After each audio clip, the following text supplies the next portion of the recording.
नमस्कार मित्रों। Through the literary lens के एपिसोड में मैं राजेश आसुदानी रकीब। मैं आपका मित्र डॉक्टर विनोद आसुदानी। आज हम एक अत्यंत महत्वपूर्ण साहित्यिक कृति पर चर्चा करने वाले हैं Rajesh ji.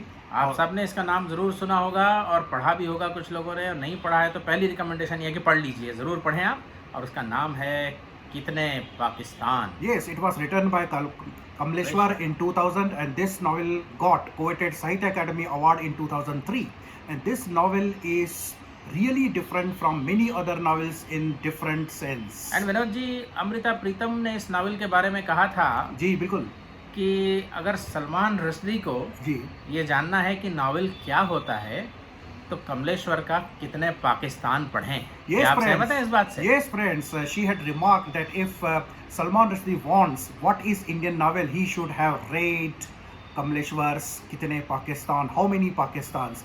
So, friends, you can understand the potential of this novel, the complexity of this novel from the remark of such a great poet and writer, Amrita Pritam. तो राजेश जी, आप बताएं कि इस नावल की इतनी चर्चा क्यों है, कौन सी ऐसे लेवल्स हैं जिस पर ये नावल ऑपरेट करता है और किस लिए हमें वो इतना सोचने पर आमादा कर रहा है। जी, first of all it is not the novel in the traditional sense of the term. अगर आप इसमें प्लॉट ढूंढ रहे हैं, कोई एक स्टोरी ढूंढ रहे हैं, कोई क्लाइमैक्स ढूंढ रहे हैं, तो इस तरह की कोई भी चीज़ you will not find in this novel. Definitely that means from the artistic point of view, from the stylistic point of view, this sets a new standard in itself. Definitely. And it revolves around some historical or many historical events and many historical characters, and maybe the focal point is the partition of India into India and Pakistan in 1947. But it calls into question all the divisive forces, all the people and events which have resulted in the divisions which have been harmful for humanity. Novel जब चालू होता है तो वो भारत का जो partition हुआ था उसी परिप्रेक्ष्य में चालू होता है। इसका जो मुख्य किरदार है वो और एक उसकी फ्रेंड या परिचित कहेंगे विद्या, वे एक ट्रेन से सफ़र करते हैं और कानपुर स्टेशन पर आ जाते हैं और विद्या इस जो मेन हीरो है नावल का उसको बाय बाय करके अपनी दूसरी ट्रेन पकड़ कर अपनी मंजिल की ओर बढ़ जाती है और बाद में नावल के अंत तक विद्या से इसकी मुलाकात नहीं होती है। फिर जब हॉस्पिटल में मिलने आती है आखिर में विद्या, तो वो बताती है कि जब वो घर जा रही थी ऑथर से बिछड़ के रुमाल हिला के अलविदा करती है तो रुमाल गिर पड़ता है कानपुर स्टेशन पे, जिस पर गुलजार ने कहा था कि इससे तो बिल्कुल एक फिल्म बन जाएगी।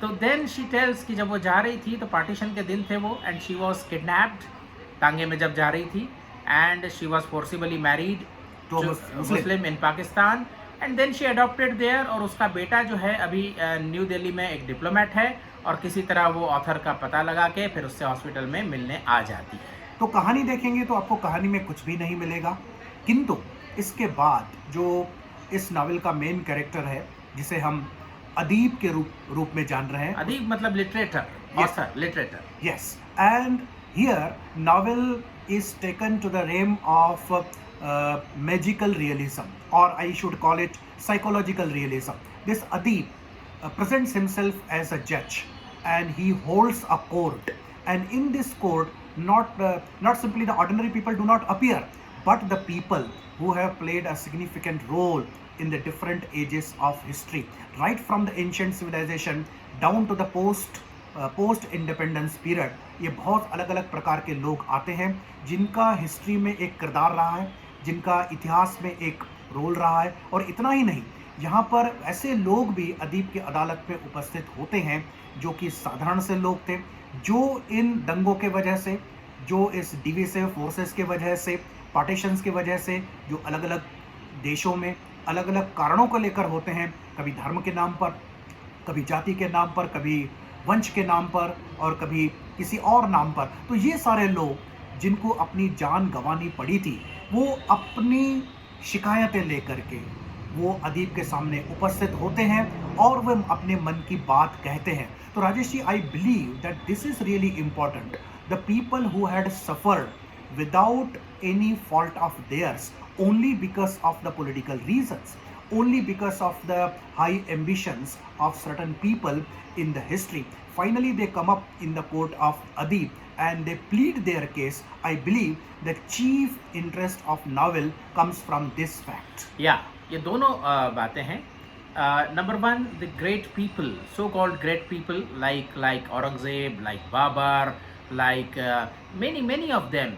Even Secretary General of UNO, Hitler, Saddam Hussein, they come to the court of the Adib, and at the same time, the souls of the victims who have died due to all these tragedies, they knock at the doors of the court and they wish to be heard, and their cries, their shrieks, they wish to be heard. पहली आपको भनक किसकी तब मिलती है शुरू में, जब अदीब अपने महमूद को पुकारते हैं, नौकर को.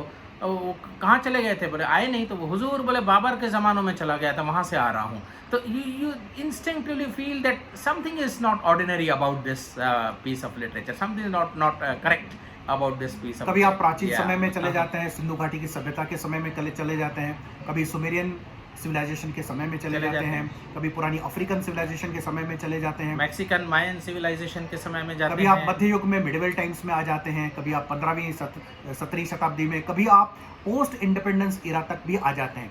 सिंध में और बाकी जगह पर, जैसे बलूचिस्तान में जो स्वतंत्रता के आंदोलन चल रहे हैं, इवन JM शहीद की बात करते हैं, तो ये सारी हिस्टोरिकल फैक्ट्स हैं.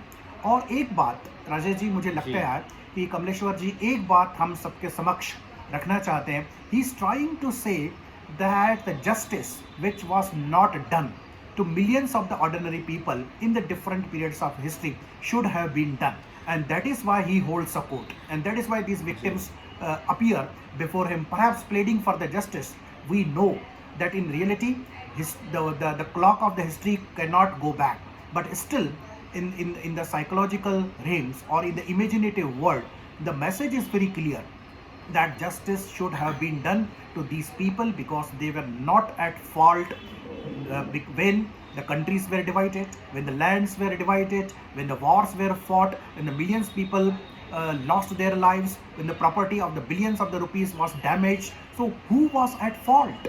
So this is a historical question. This is something which has to be answered either today or tomorrow by the coming generations. Yeah, and if history teaches any lesson, as they say, if history teaches any lesson, it also teaches that always the history doesn't teach the correct lesson. That is the lesson to be learned from the history. Yes. And now to begin with Pakistan. What is Pakistan in this novel? This novel actually has been translated into English with the name of Partition. I don't want to say anything about the wisdom of those translators, but I, Vinod ji, say that perhaps the correct name should have been simply the translation of Kitne Pakistan, how many Pakistan. Exactly. So what is Pakistan here? Yes. If you look at the partition of the country, Pakistan is a small piece of undivided India which was separated. So Pakistan emerges as a universal symbol of unwanted, undesirable divisions wherever they may take place. And which are harmful for humanity. We are not specifically talking about the partition of India, but partition or the creation of Pakistan becomes a symbol, right? Wherever the people are divided, it is the creation of new Pakistan. That is what Kamleshwar wants to say, that whenever humanity suffers on account of divisive forces, on account of tyrannical forces, whether it is the dictatorship of Hitler when he put millions of Jews into concentration camps, or Hiroshima, Nagasaki, yes, so refugee that was problem. Yes, so anywhere if the innocent people suffer, that is Pakistan, that is partition. So it is in this universal sense we need to understand and appreciate the title of this novel. Now here I would like to go a little further on this symbolism, Vinod ji. Pakistan, if you interpret the word, it stands for a pure place. Yes. Pakistan. Yes. So everybody who have been responsible for the divisions, for the partitions, nobody actually explicitly wills the evil. Nobody actually says that I wanted to commit murders, I wanted to kill the people, I wanted to harm the humanity. Everybody perhaps wanted to create a pure place, a good place. And in that hope, in those larger interests, they embarked upon expeditions which resulted into great divisions, great killings, great murders and great harms to humanity. So all those people, when they appear in the court of the Adib, जब अदीब की अदालत में हाजिर होते हैं वो सब लोग, तो अपना पक्ष रखते हैं, औरंगजेब से लेकर हिटलर तक अपना पक्ष रखते हैं, and all of them say that they wanted to achieve some larger aim for the good of their own people. They wanted to create their own park places, but unfortunately it has resulted into the great evil which we all of us know. So this symbolism of creating a pure place that goes far enough to communicate to us that any such effort which results in us versus them is bound to doom, is bound for failure and bound for great harm to the humanity. बिल्कुल एक विरोधाभास उत्पन्न होता है। जी। उनके जो intentions है बिल्कुल सही हो सकते हैं, अच्छे हो सकते हैं, किंतु जब intentions are translated into action, the outcome is quite ironical. जिन लोगों के लिए वे प्योर प्लेस क्रिएट करना चाहते हैं, in the process of creating that place उन्हीं लोगों का शोषण होता है, उन्हीं लोगों का एक्सप्लॉयटेशन होता है। तो ये जो एक हिस्टोरिकल फैलेसी मुझे लगता है कि बहुत सारे हिस्टोरिकल फिगर्स ने कमिट की है। तो ये historical fallacy is a recurrent theme. Africa से भी मुर्दे अदीब की अदालत में आते हैं, जी, सोमालिया से, सूडान से, युगोस्लोवाकिया से, बाल्कन प्रदेशों से, साउथ अमेरिकन कंट्रीज से भी आते हैं। बिल्कुल, साउथ अमेरिकन कंट्री से भी आते हैं, एशियन कंट्री से भी आते हैं, इंडोनेशिया से भी आते हैं। तो ये सारी चीज़ें दिखाती हैं कि केवल भारत का ही विभाजन नहीं हुआ, किसी न किसी नाम पर, किसी न किसी कारण से इस दुनिया की धरती का विभाजन होता चला आया है। और एक प्रोलेटेरिएट जो है, जो एक साधारण इंसान है, जिसका कोई भी पॉलिटिकल एजेंडा नहीं है, उसको सफ़र करना पड़ रहा है। तो ये इंसान कौन सी अदालत में इंसाफ मांगने के लिए जाएगा? तो ये इंसान, ऐसे इंसान, चाहे वो जीवित हैं या जीवित नहीं हैं, अदीब के अदालत में उपस्थित होते हैं और इंसाफ मांगते हैं। तो जिन लोगों को सद विवेक बुद्धि है, those people who are gifted with the right kind of conscience must listen to the voice of this dead people, to the voice of this suffering humanity, and they must think, can we create a system? Can we create a system where these kind of people should not suffer at least in the times to come? तो ये एक जैसा बड़ा कहते हैं ना question Manoj ji है। कि प्यार की धरती अगर बंदूक से बांटी गई, जी जी एक मुर्दों का शहर बस दरमियान रह जाएगा। तो ये वही बात है।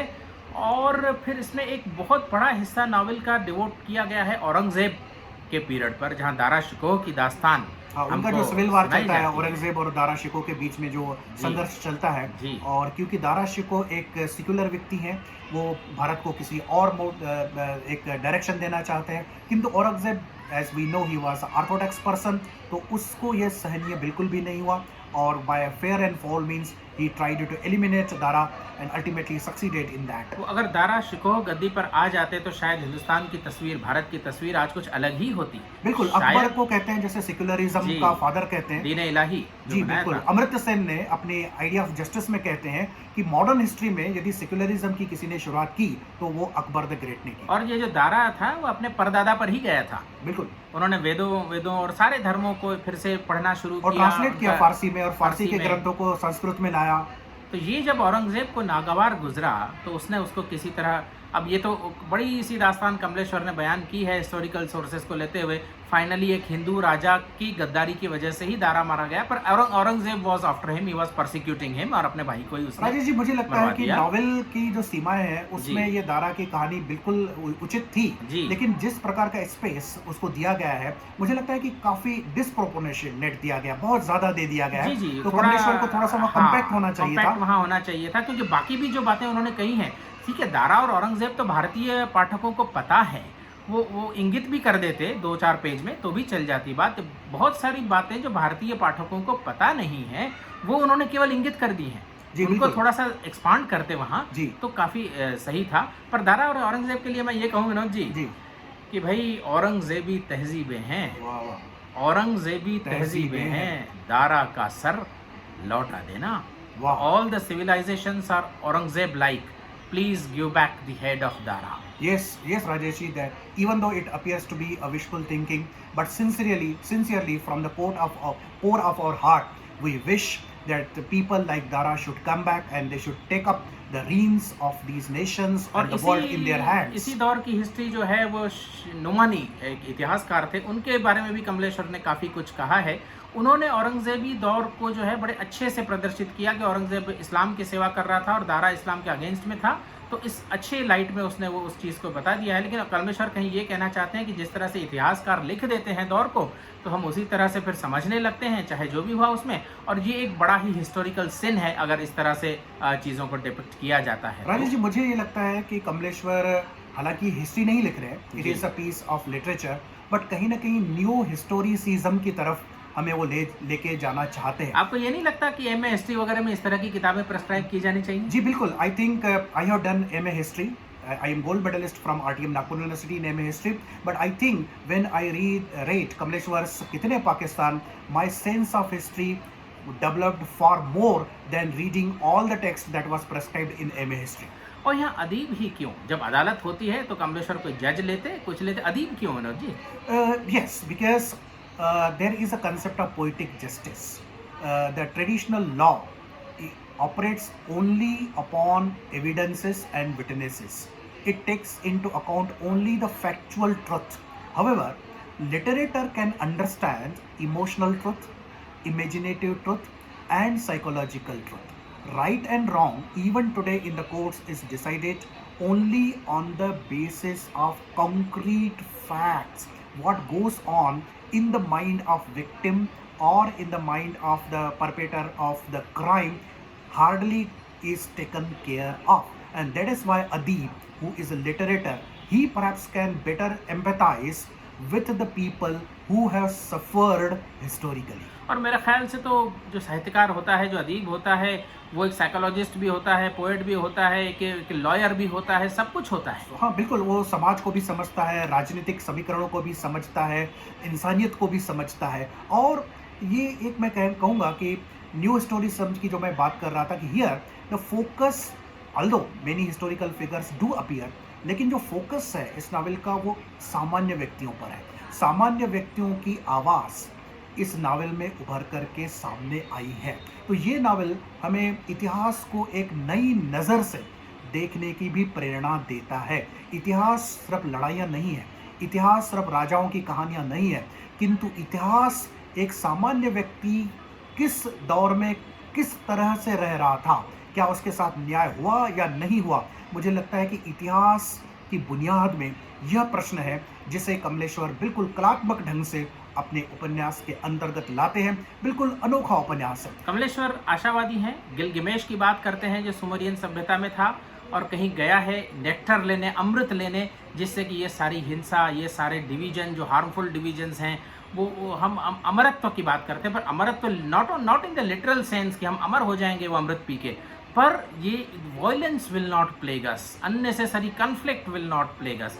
तो ये आप कैसे, इसमें सलमा की कहानी आती है, जी बिल्कुल राजेश जी, आप तो उसको जरूर बताएं जी। कि जो सलमा अदीब से मुलाकात करती है वो पाकिस्तान से कराची एयरपोर्ट पर उनकी मुलाकात है, फिर वो इसमें मॉरिशस में शायद वो मुलाकात जी, करते हैं। जी। तो इस कहानी का क्या संदर्भ है, इस कहानी का क्या कोनोटेशन है इस नावल के अंदर, आप कृपया उस पर प्रकाश बड़े डालें। रहस्यात्मक रूप से सलमा और अदीब की मुलाकात होती है, बाहर बम फूटते रहते हैं, एयरपोर्ट पे मिलती है, बड़े रोमांटिक सा सीन है मॉरिशस में भी।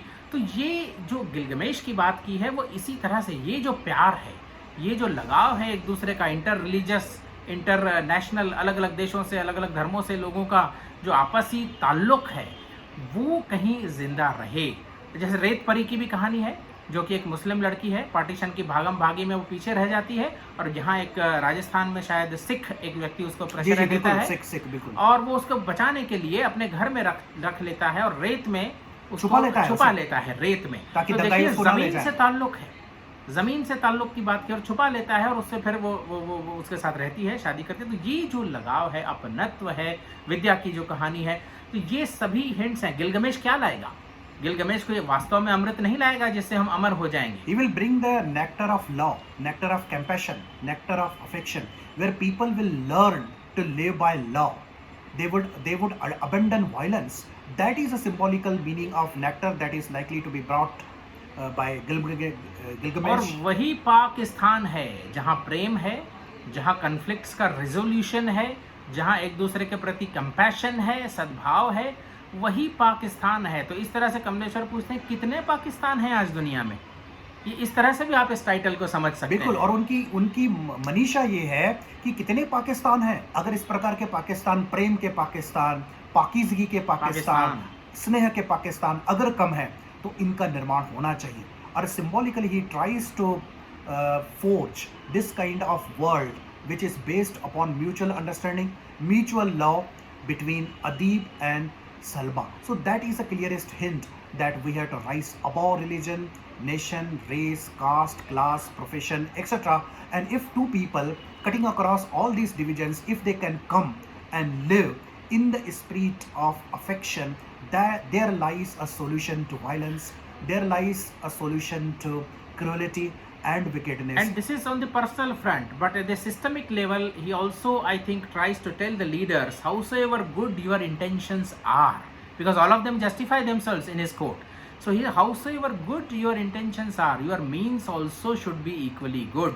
Here we are reminded of Gandhian philosophy. Gandhi कहता है कि आपका एंड जो है, आपके जो उद्देश्य है वो तो पवित्र है, किंतु आपका साधन अगर पवित्र नहीं है, if your means are not pure, then your ends cannot be pure. और फिर इस तरह से होता है, हिटलर जैसे लोग जो जूस को जुओं की तरह जिन्होंने मारा, तो कितना भी आपका पावन हो, जो भी हो, लेकिन वो कभी आप जस्टिफाई उस चीज़ को इस तरह की चीज़ों से नहीं कर सकते हैं।